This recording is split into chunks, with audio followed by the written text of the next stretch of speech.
We have a very exciting webinar for you today, which forms part of our Great Lakes Economic Forum virtual series. With us is an expert speaker from World Green Building Council who will share with us the Beyond the Business Case report, which was launched just this past November at COP26 and outlines why we can't afford not to invest in a sustainable built environment. As you may know, the Great Lakes is the largest freshwater system in the world. It is a complex ecosystem that sustains life for thousands of species and provides drinking water for over 40 million Americans and Canadians. The region is home to 107 million people and provides 51 million jobs. That's nearly 1/3 of the combined US and Canada workforce. The region is without a doubt the economic engine of North America. This mega region holds both environmental and economic significance, and it is crucial to knowledge sharing. It's crucial that knowledge sharing and coordinated action is taking place across the border and across sectors in thinking about the future and positioning the Great Lakes as a leader and model for the rest of the world. The reality is that the climate crisis and environmental pressures are increasing at an alarming pace, boosting the sustainability of the Great Lakes region and ensuring its long-term success therefore presents challenges, but also holds numerous opportunities. And through the Great Lakes Economic Forum and sector dialogues like today's webinar, the Council is striving to create the most prosperous, innovative, sustainable, livable, and welcoming region in the world. It's projected that within the next 50 years, at least 1 billion people globally could be left needing to migrate due to climate change and climate disasters. People will move to where the resources are. And in North America, that's the Great Lakes region. With relatively stable climate, rich farmland, and 20% of the world's surface freshwater, people, companies, and investors are seeing opportunity in the Great Lakes. More people moving to the region will lead to economic growth and revitalization, including development in real estate and demand for infrastructure, which is just one of the reasons why today's webinar topic, investing in a sustainable built environment, is so important.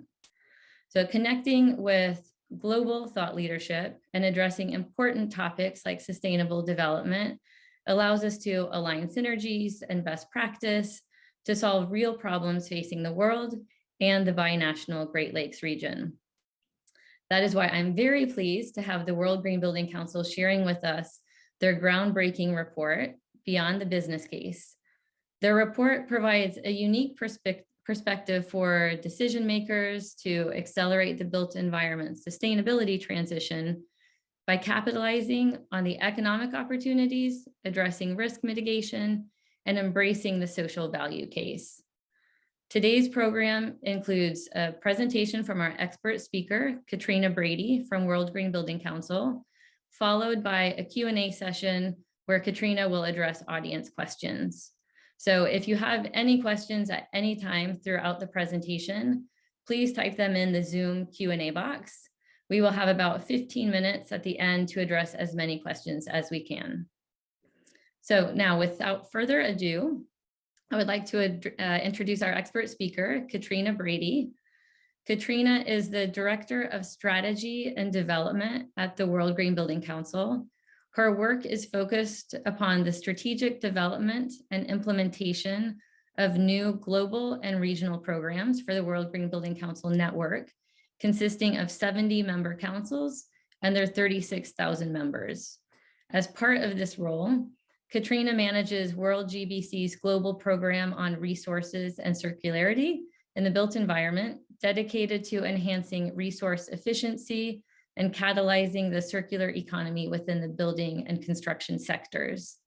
Katrina also serves on a number of expert task forces related to areas of sustainability, including health and well-being, sustainable infrastructure, and the circular economy in the built environment. She has authored notable industry publications, most recently the Beyond Buildings report on sustainable infrastructure and Beyond the Business Case report, both released in 2021. So Katrina, I now hand it over to you. Thank you so much, Laura, and hello everyone. Good morning, afternoon. It's an absolute pleasure to be with you today. Thank you so much to the Council of the Great Lakes Region for having me. While I just get my slides up, I can reflect on Laura's opening remarks. I'm speaking to you today from London in the United Kingdom, so slightly later in the day for me. Apologies if you can hear a dog barking in the background. That's the challenges of working from home. But it's my absolute pleasure to be here today to be able to present our Beyond the Business Case report.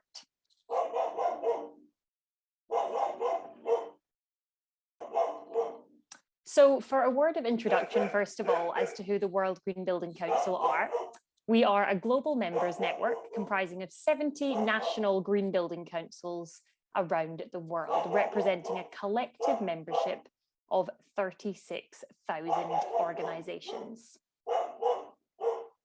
Our strategy, as you can see down the left-hand side of my slide, is aligned to the Sustainable Development Goals. We have identified 3 core areas within the targets and indicators of the SDGs that align most closely to buildings and infrastructure, and those are climate action, health and well-being, and resources and circularity. So I will dive into the specifics of the built environment before going into the business case. And I'm sure that I'm speaking to many of you today who are experts already in this space, but some of you who are slightly newer to the topic. So some statistics to put it all into perspective, first of all. So as many of us know, as we saw in the Global ABC report published at COP last year, we, I'm sure, are all aware of the fact that the built environment is responsible for a huge quantity of global greenhouse gas emissions. When we just look at buildings by themselves, that represents around 37%, but when we bring infrastructure in as well, that number goes up to about 75% of energy-related carbon emissions. So absolutely ginormous quantities of the energy that we create and the emissions from that are then translated into our built environment. Then in terms of demographic changes, population growth, we know that the world in all areas of the world is increasingly urbanizing, and we are seeing global population rise as well as population movement. Cities represent 80% of our GDP, and more than half of the population now live in cities for the first time in history. And consequently, because of that, we're expecting the city a size of Paris to be constructed every week, which for me really illustrates that number of 230 billion square meters in a much more realistic and frankly horrifying way. Consequently, with a new Paris being built every week, we know that the requirement for materials is going to be absolutely huge, and 40 to 50% of global resources are used then for housing, for construction, for infrastructure, for built assets. And when we're talking about infrastructure, there's so much work still left to do if we want to achieve sustainable development for everyone, everywhere. 75% of the infrastructure needed by 2050 to hit our sustainability targets still needs to be built. So the environmental footprint of that could be even more ginormous than what we're already experiencing today.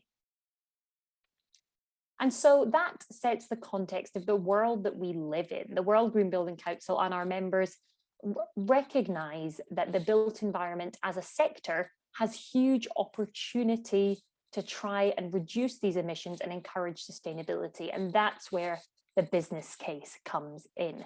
I hope this animation is working properly. It's very exciting to have moving slides, but you know, with technology, this chose not to work on stage when we launched it at COP26. So I hope it is working for you today. But with that context of the absolute urgency of addressing the emissions from the built environment, we recognize that we cannot only allow the leaders in industry to make progress, we have to ensure that we are moving the whole market, that every building, piece of infrastructure and asset is on the same ambitious trajectory for decarbonisation by 2030 and whole net zero carbon emission reduction by 2050. So that's why the narrative of this is why you can't afford not to invest in a sustainable built environment. to highlight the fact that this isn't just for the flagship organizations interested in sustainability, but this is for everybody, and demonstrating the reasons why, carrot or stick, perhaps sustainability is a better business or financial proposition than they would have realized previously. So a small word on the background to this report, just as we dive into some of the details. This builds on a previous business case report that WorldGBC published in 2013. And last year, we were reflecting that that report was still being referenced incredibly regularly. It was still a very searched area of our website.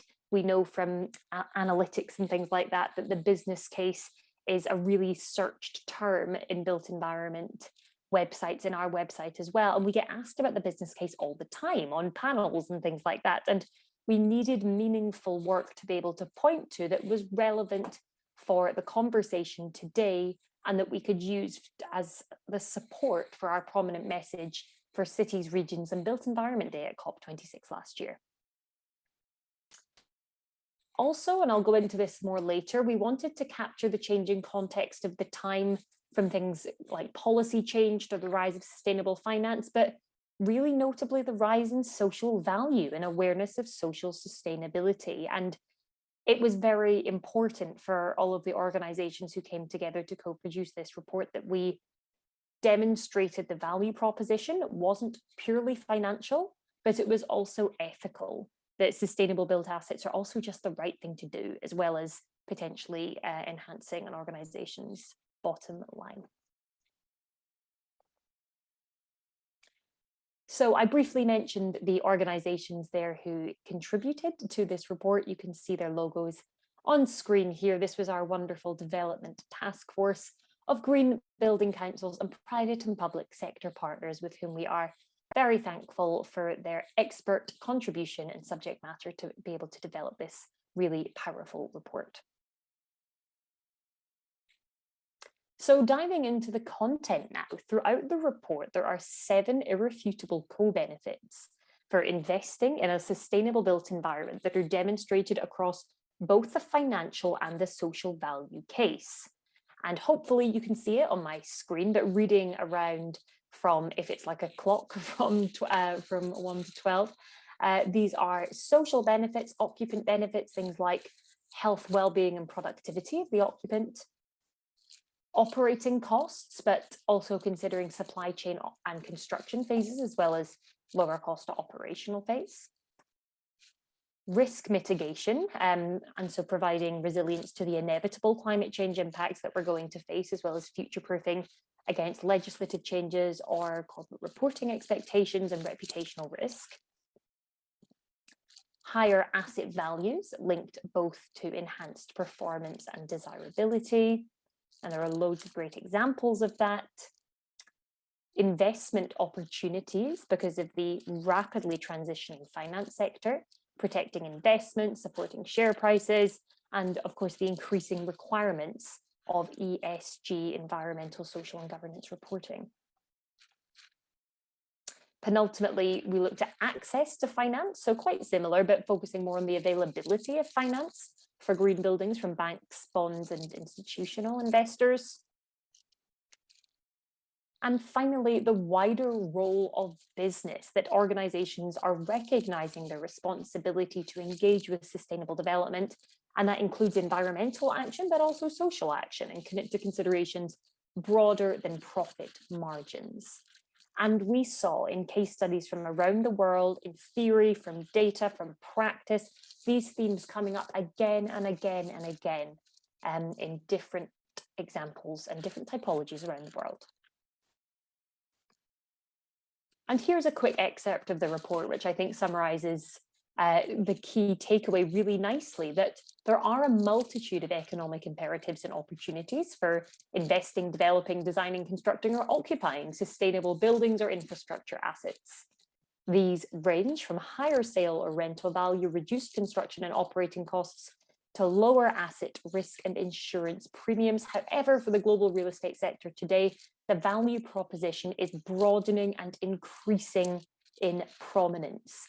And that final piece, I think, is one of the most exciting things about this report, that we really tried not to frame it too much in the current context. We tried to make it really future looking. And I'll come on to the specific future scenario content that we published a wee bit later on, but to try and ensure that in 10 years' time, people are still finding great value from this research, as I did with the previous publication that we did in 2013. So one of the things I found really interesting in the collection of information about the report that I'm really enjoying showing people now is that we were able to place the business case in the context of barriers that existed globally, but then also be able to analyze them by region.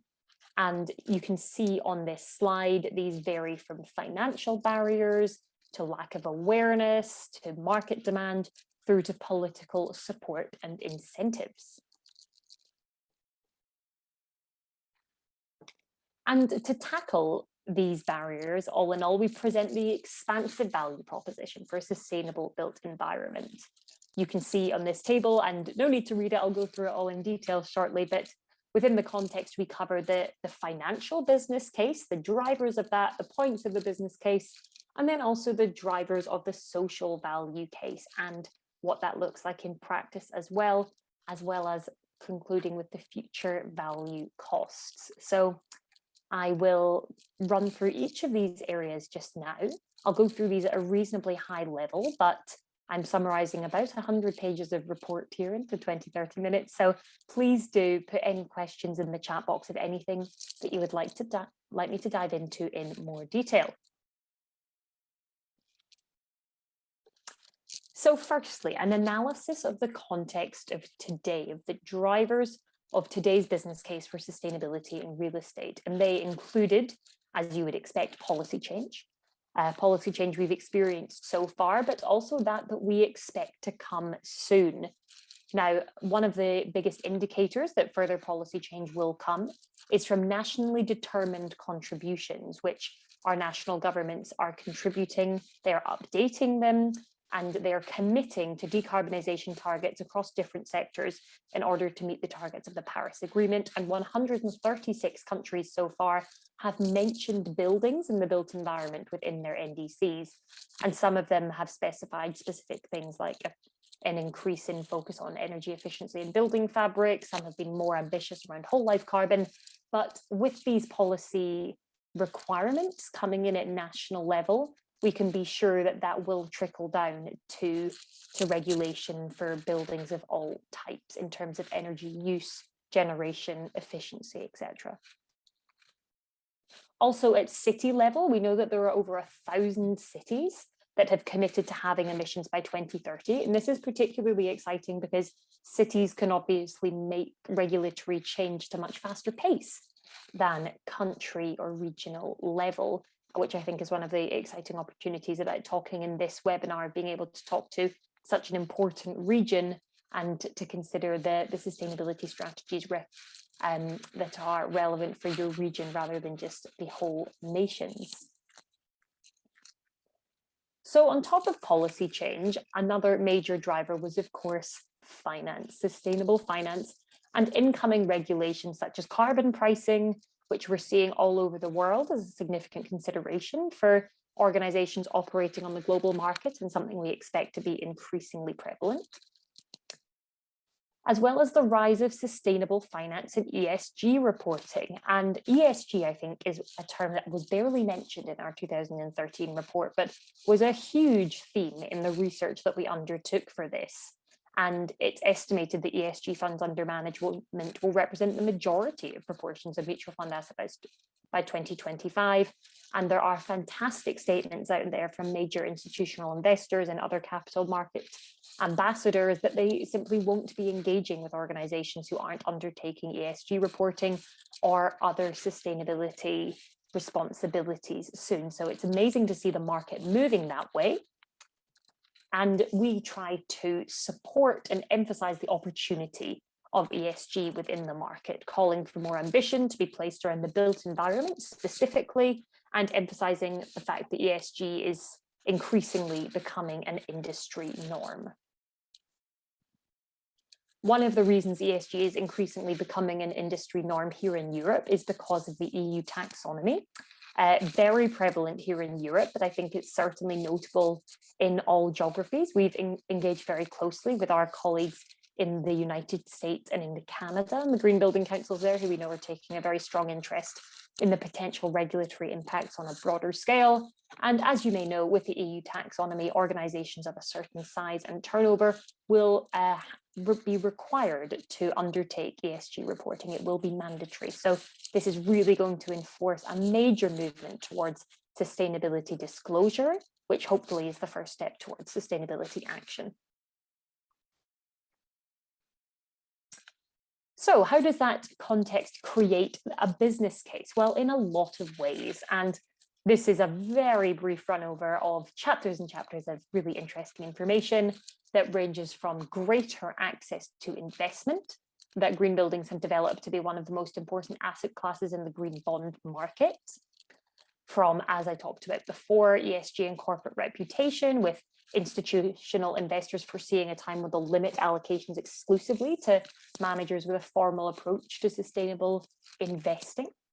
And that includes 3 of the world's biggest asset managers, which is really amazing as a signal to the rest of the market.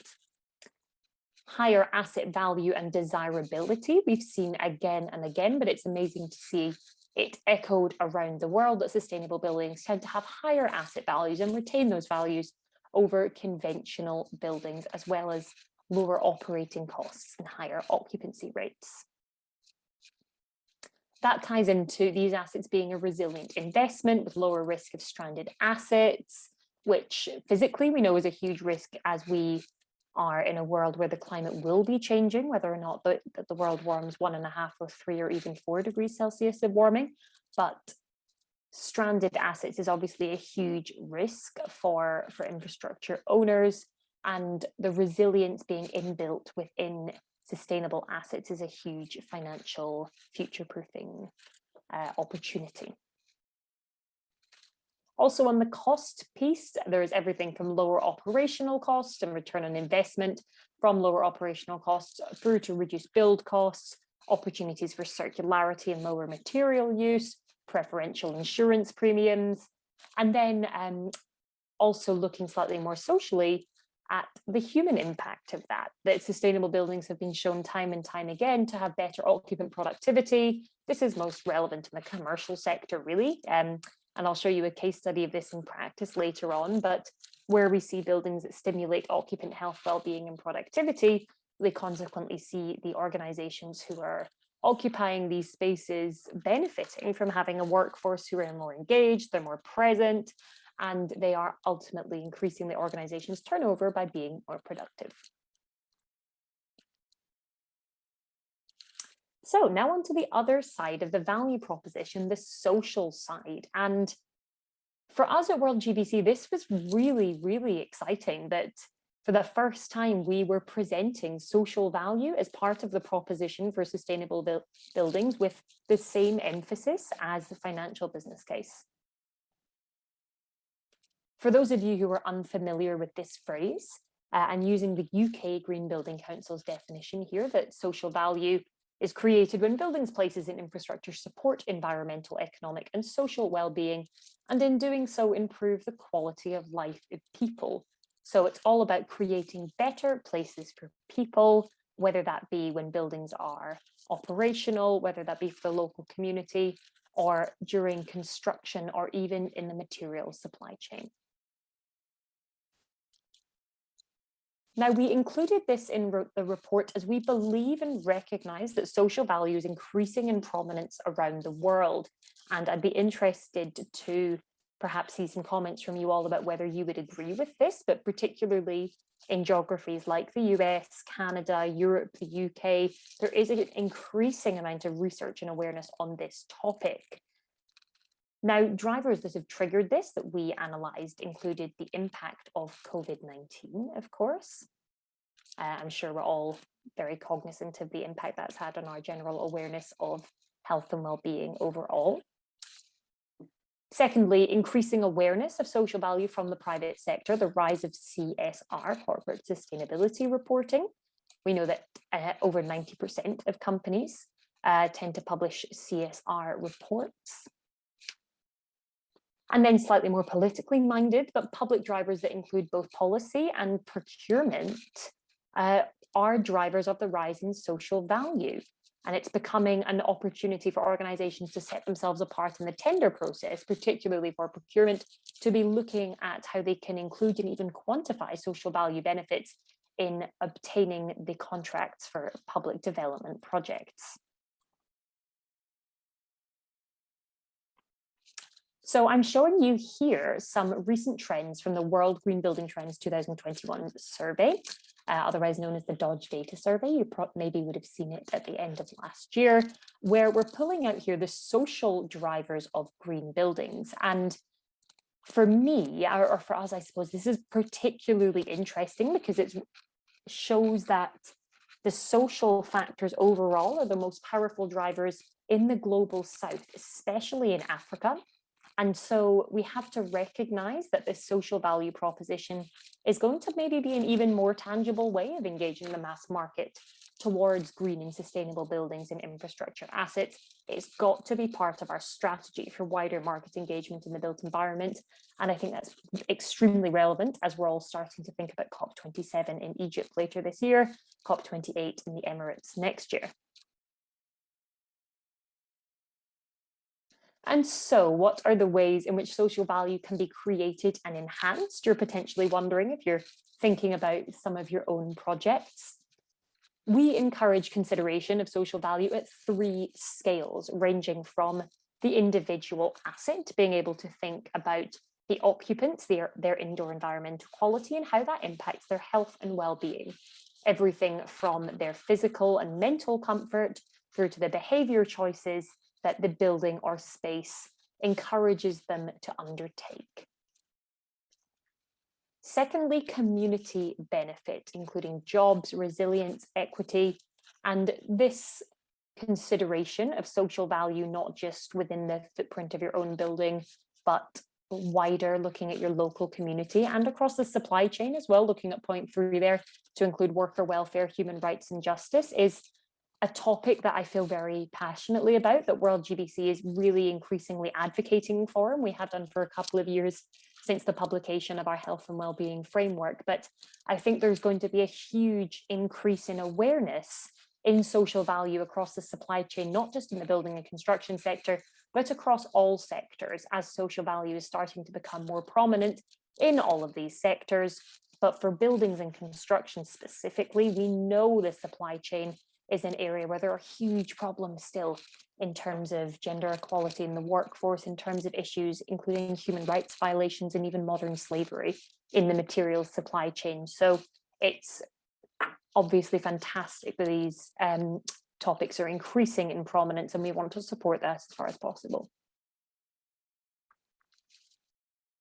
So one of the things that's tricky with social value is how to quantify it, is how to measure it and benchmark it. And this is something that there's not an easy answer to yet. There are lots of different methodologies around measuring social value, and it's an area that's really rapidly evolving in practice, and it's going to be continually important as ESG reporting becomes far more normalized and enforced by policy. But the recognition that we have made and the encouragement that we are writing through this report and through wider communications is that we suggest that as social value is increasingly becoming easier to quantify, that this will initiate and catalyze market momentum to favorably value built assets that advance social value across the supply chain.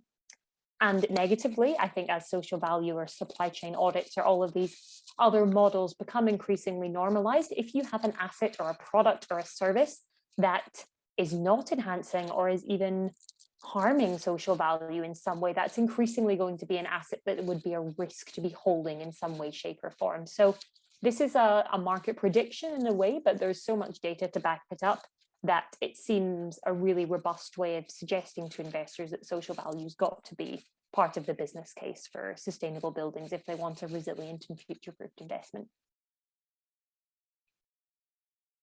So the final section I want to share with you this evening are our outputs around the future scenario modeling. And There's a huge amount of depth in here, which I won't go into in too much detail, but at a high level, we use modeling based on IPCC aligned 2050 future scenarios.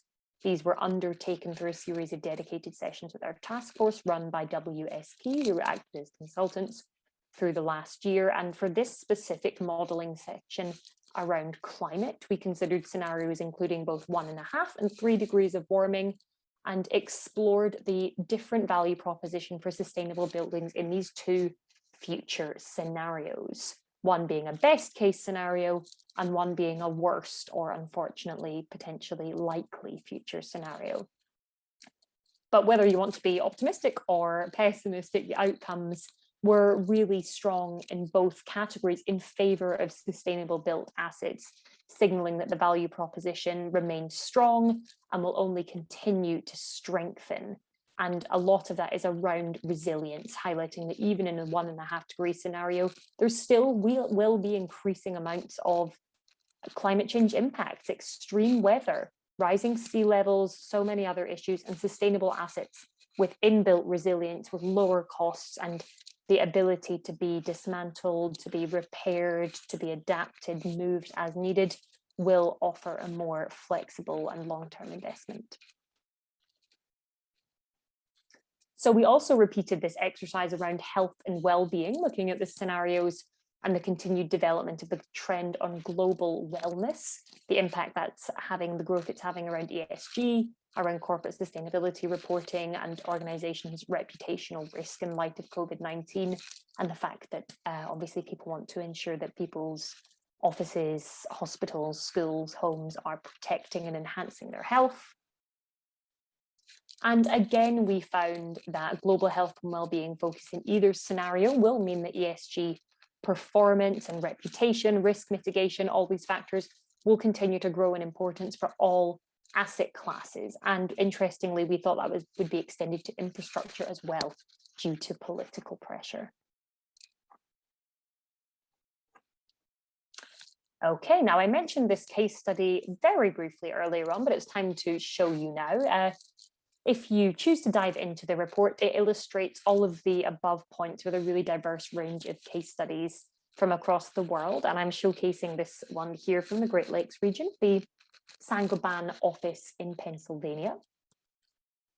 And I find this a really interesting case study because Saint-Gobain undertook a lot of measurements which systematically quantified employees' perceptions of productivity, of health, of comfort when they moved into this new headquarters in comparison to their previous headquarters. So they've got really interesting before and after data sets. And these results, as we talked about earlier, obviously go straight to a company's bottom line, because these employees being healthier, happier, more engaged, more productive will lead to a more profitable organization. And some statistics that came out of this case study include the fact that occupant satisfaction improved by close to 50% in the new space. And in the first 3 weeks of occupancy, the productivity of the call center within this building increased by 140%, but there were no changes in hours or staff. So people were just literally doing more work because of the environment it suggested. Employees also found the new building to be supportive of their health and well-being and reported a 54% increase in perceived health based on improved environmental quality. So I find that interesting that both occupants reported that they felt healthier, and it was being shown in productivity metrics and turnover as well. And there's loads more data on this and lots more interesting stats like that. So I'd encourage you to have a look at the report to read about this specific case study and so many others from around the world with different typologies and use classes featured as well. So to conclude on our Beyond the Business Case report, at WorldGBC, we're calling for deep, unprecedented collaboration and multi-stakeholder action across the value chain. And with this report and the really robust and varied set of arguments it presents, we can now confidently say that you cannot afford not to invest in sustainability. That it's not just the ethical thing to do, it's also a sound business strategy from a financial risk mitigation and future-proofing perspective.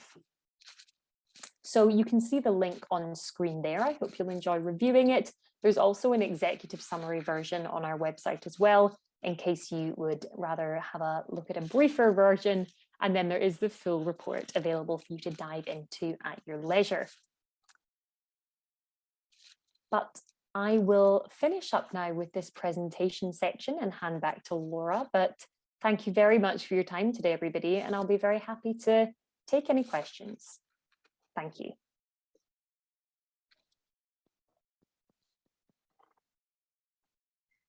Thank you, Katrina. Fantastic presentation, and really such an important report to get out to support industry and decision makers and transforming to a sustainable built environment. We have several questions to get through, so I'm going to go ahead and just dive right into them. And I encourage the audience to keep any questions coming in the Q&A box, and we'll get through as many of them as we can. So this first question, Katrina, is regarding social value. And what's unique about this report is its consideration and focus on the social journey and social value proposition, bringing attention to the interconnectedness of environment and people. How do you identify and deliver on that meeting point of decarbonization and social impact? Thanks, Laura. That's a great question. And I think one of the reasons it's so important for us to talk a lot about social value is that the meeting point between decarbonisation and social value isn't distinct. They are, in many ways, the same conversation.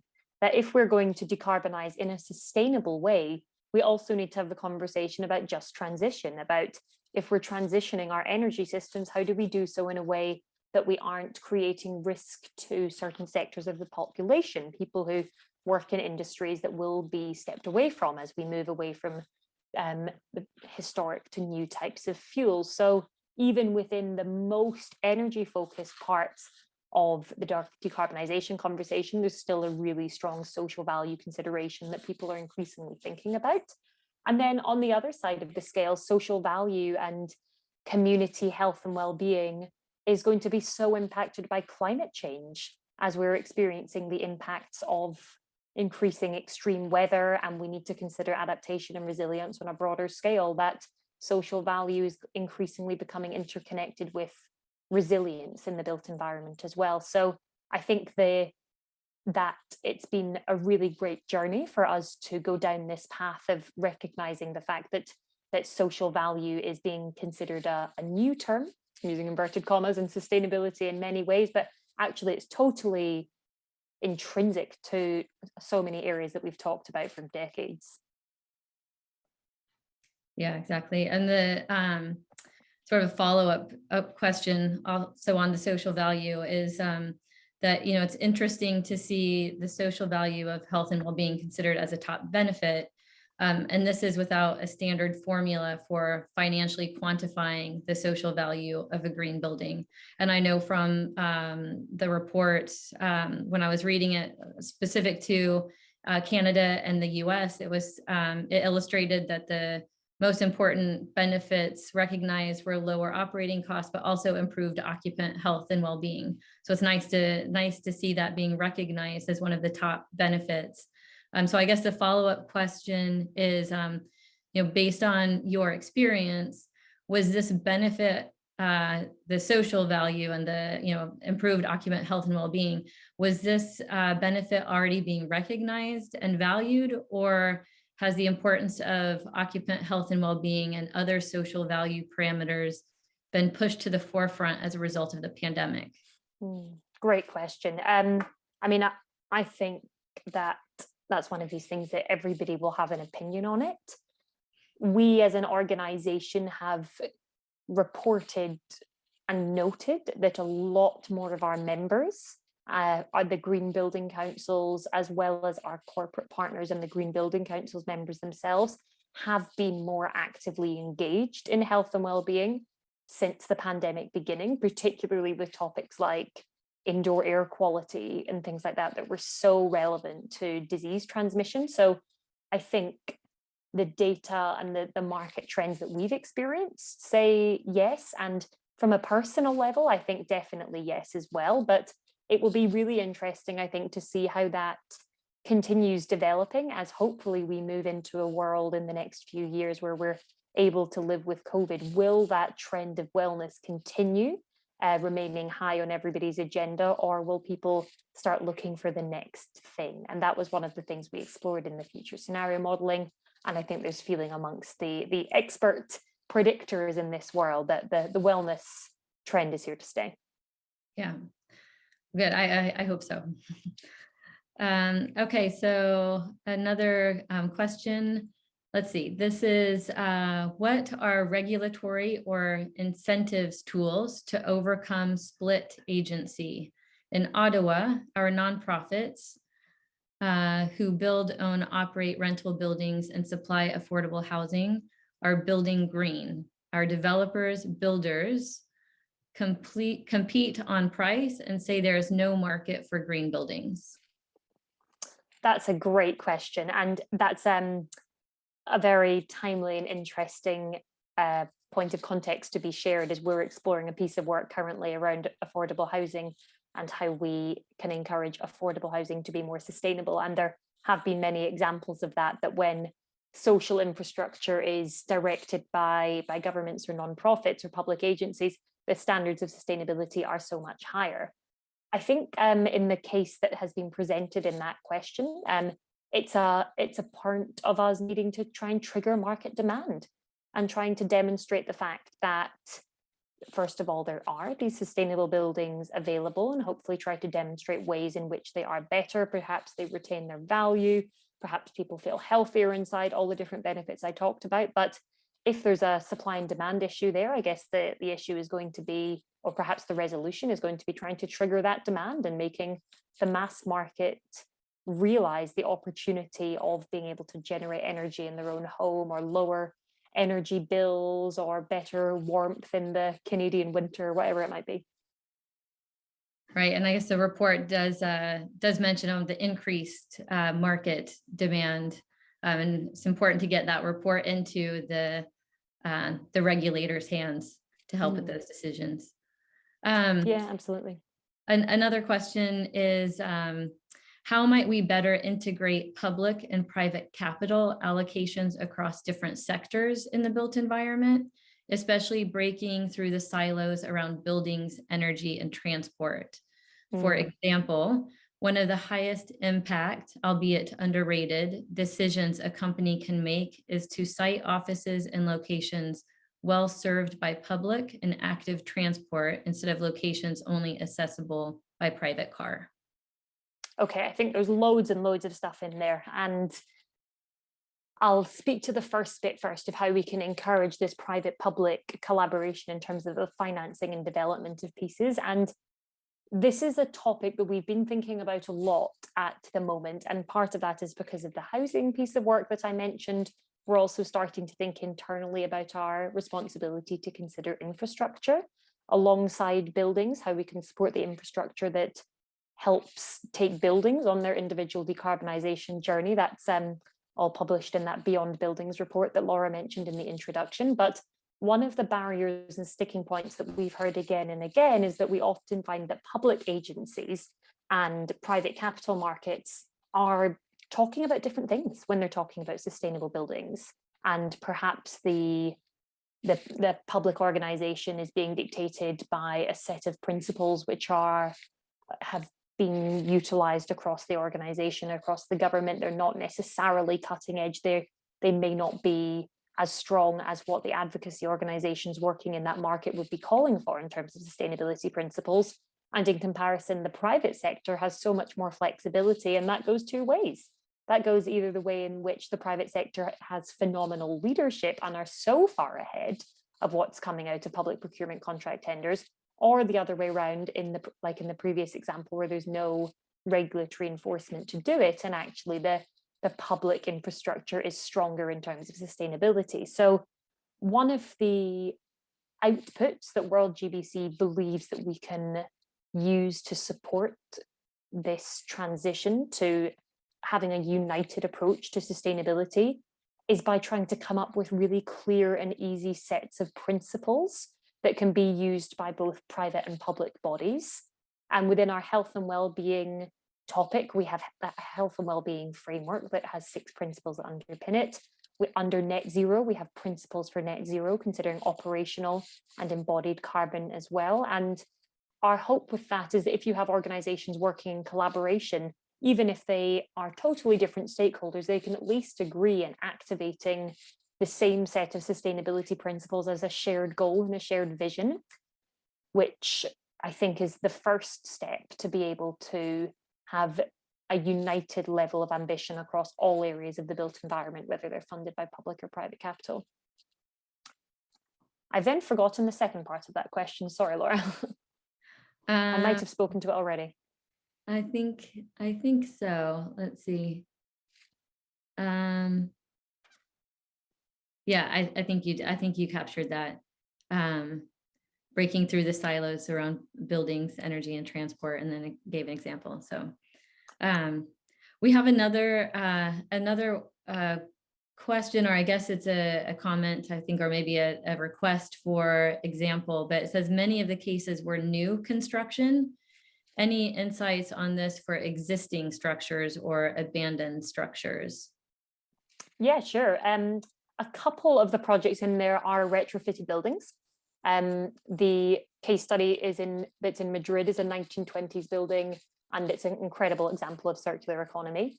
So they aren't all new buildings, but in terms of the call for case studies that we distributed around the world, we published the ones that had the best sustainability credentials, and were able to show what can be done in the market. And it's a challenge that we have to deal with, isn't it? That it's easier to implement really radical, innovative sustainability design practices into new buildings, rather than if you are keeping an existing structure and you have to keep the heavy materials. But a lot of that, I think, will change as we increasingly report emissions to include whole life cycle emissions. If you are considering the embodied carbon of a building, then actually your retrofitted building will be the highlight of sustainable practice.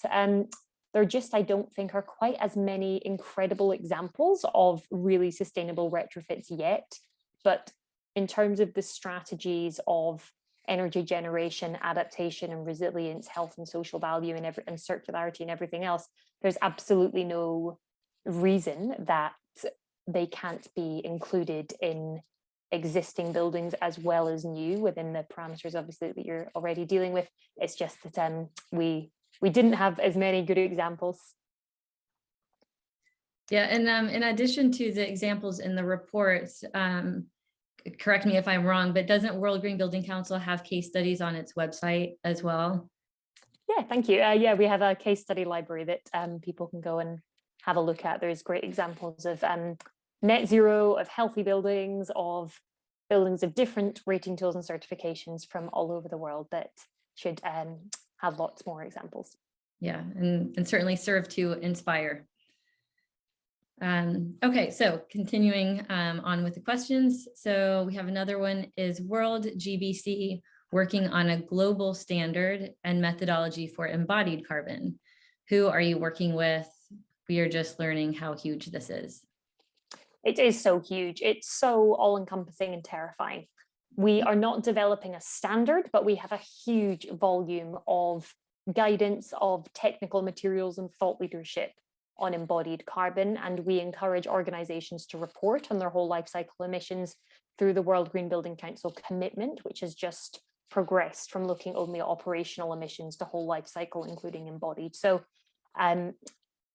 I appreciate it's a totally massive and overwhelming topic, but if you have a look at the WorldGBC website, in the advancing net zero section, there's quite a lot in there which is not too technical. Hopefully we'll break it down into more digestible chunks in terms of how to understand the responsibilities we have to tackle embodied carbon within our buildings and construction, and ways in which we can do it. Yeah, it's such a big task. Regarding the circular economy, at what stage of design or construction do you see as the best window of opportunity to prevent unnecessary waste going to landfill? So to keep that, embodied carbon low, is that the job of industry or regulators? Oh, what a great question. I think this is what makes circularity harder than decarbonization. And that's a controversial thing to say. But if I wanted to totally decarbonize the house I'm sitting in central London right now, I could do quite a lot myself.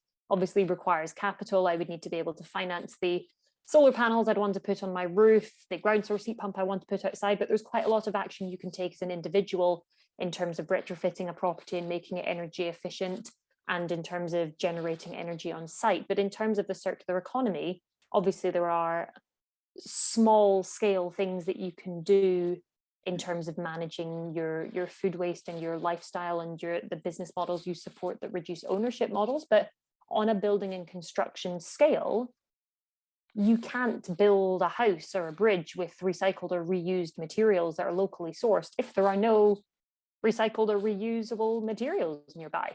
And you end up potentially having a great embodied carbon life cycle assessment calculation challenge if you're considering the transport of bringing reused materials in from halfway around the world versus using virgin materials nearby. And that's why it's so incredibly difficult to quantify, because for a circular economy, we do need the whole system to transform. We need the demand for circular materials. We need the infrastructure so that materials can be treated in a way in which, when they are dismantled or reused at the end of their life, they can be returned into a technological or biological cycle so that they can be turned into other products and not contaminated by crossing these two different materials that need to be kept separately. So I think in answer to what stage it can be best implemented, I think there is no, I guess that's the flip side of this question, isn't it? That because it requires such systemic change, everybody can take responsibility for it a little bit, particularly with new projects, but very much still something we can think about with retrofitting as well. But there are some great examples within the report, and one is I think it's the University of Wollongong in Australia, where they profiled the fact that all of the heavy materials in the building came from the deconstruction of a local bridge and things like that. So it requires innovation, it requires movement away from standard business models and practice and design. But if you have a design team where you've got developers and investors prepared to take the risk in moving away from business as usual and commit to these sustainable practices, designers and engineers who are willing to do that and prepared to use recycled concrete, even if it looks slightly different to the concrete they wanted to use before, and you have owners and occupiers who might be willing to pay a slight surplus for a building that they've had to use these innovations and materials that are not yet widely available on the mass market at a low cost. And that's the huge level of collaboration that we need to achieve these case studies. And hopefully, as the circular economy increasingly normalizes and becomes popular, we will see more examples of that. And then it will be easier for me retrofitting my home to be able to say, when I dismantle all of these materials, I'm going to go and put them in the heavy materials store that's down the road and let someone else use them. Mm-hmm. Yeah, absolutely. It's such an opportunity for creativity and innovation, but does require that multi-stakeholder collaborative approach. Totally. I think we have time for one last question. So this one is, again, going back to social value proposition. It is the social value proposition would be more compelling on a district or city level. Would WorldGBC look into a case study from this perspective or guidance for a city level? Definitely. We do not yet have guidance on city level, but it's something that we are actively thinking about. A lot of our guidance traditionally has been around individual asset level, but as our strategy is starting to get a bit broader, that's something we're really conscious that we need to address. So thank you for that comment. It keeps it fresh in my mind. I think a lot of the principles, though, are equally relevant and adaptable, whether you were talking about social value at an individual building scale or on a community scale. If you are designing a property or you're designing a master plan, the principles of incorporating nature, supporting ecosystems, services, of creating healthy, livable places, of creating comfortable places that enhance mental health. The practical implementation of them looks slightly different at scale, but I think the principles are really very much the same. But I hope that we'll be able to provide more tangible guidance on that soon. Great. So we'll just have to all stay tuned. I'll be back when we've got it. Great. Well, I think that's all the time we have for questions. Thank you, Katrina, for sharing your insight and diving into the Beyond the Business Case report with us today. It really is so important that conversations like this are happening to build, common ground that will help form solutions and collaboration at the regional level, but also beyond. So thank you again, Katrina, and thank you to our audience for your attention and also engaging with your questions. They've been great and really interesting discussion. The Council of the Great Lakes region is working to bring additional content and webinars as part of our virtual series. So please stay tuned as we'll be announcing some new virtual events very shortly. Also, if you would like to get involved in the Council of the Great Lakes region or our programs, share thoughts or ideas, excuse me, please reach out to me or anyone from our team. We'd love to hear from you. And lastly, we know many of you are eager to start having these meaningful dialogues and conversations in person again. We are, and we're very happy to announce that the Great Lakes Economic Forum will be held in person this year after a 2-year hiatus due to the pandemic. The in-person Great Lakes Economic Forum will be held June 26th to 28th in Chicago. We hope to see you there. Registration is open. There is a link to the website and the registration on the screen. And I believe it's also in the chat box. So that concludes today's webinar. Thank you all again and hope to see you at the Great Lakes Economic Forum in Chicago this June. Thank you.